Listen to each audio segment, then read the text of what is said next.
En ce temps-là parut Jean-Baptiste, prêchant dans le désert de Judée. Il disait: repentez-vous, car le royaume des cieux est proche.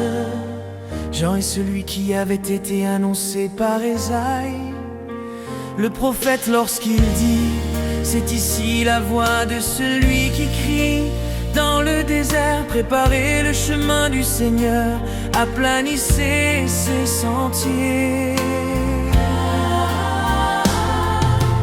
Jean avait un vêtement de poil de chameau et une ceinture de cuir autour des reins. Il se nourrissait de sauterelles et de miel sauvage. Les habitants de Jérusalem, de toute la Judée et de tout le pays des environs du Jourdain se rendaient auprès de lui. Et confessant leurs péchés, ils se faisaient baptiser par lui dans le fleuve du Jourdain. Mais voyant venir à son baptême beaucoup de pharisiens et de sadducéens, il leur dit: race de vipères, qui vous a appris à fuir la colère à venir? Produisez donc du fruit digne de la repentance, et ne prétendez pas dire en vous-même: nous avons Abraham pour père. Car je vous déclare que de ces pierres-ci, Dieu peut susciter des enfants à Abraham. Déjà la cognée est mise à la racine des arbres. Tout arbre donc qui ne produit pas de bons fruits sera coupé et jeté au feu.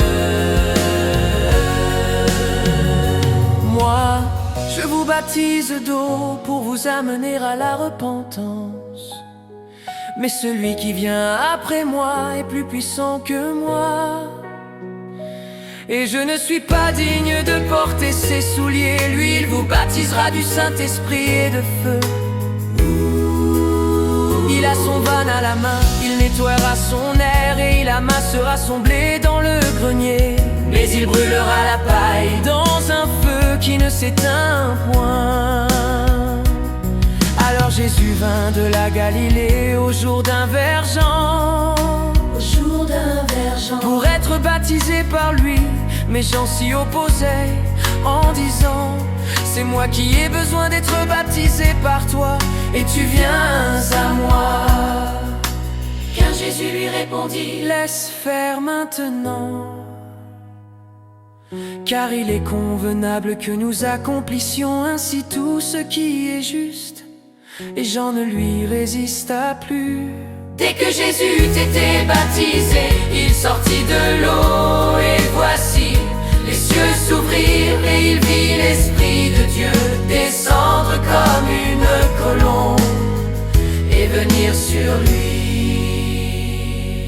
Et voici, une voix fit entendre des cieux ces paroles: celui-ci est mon Fils bien-aimé, en qui j'ai mis toute mon affection.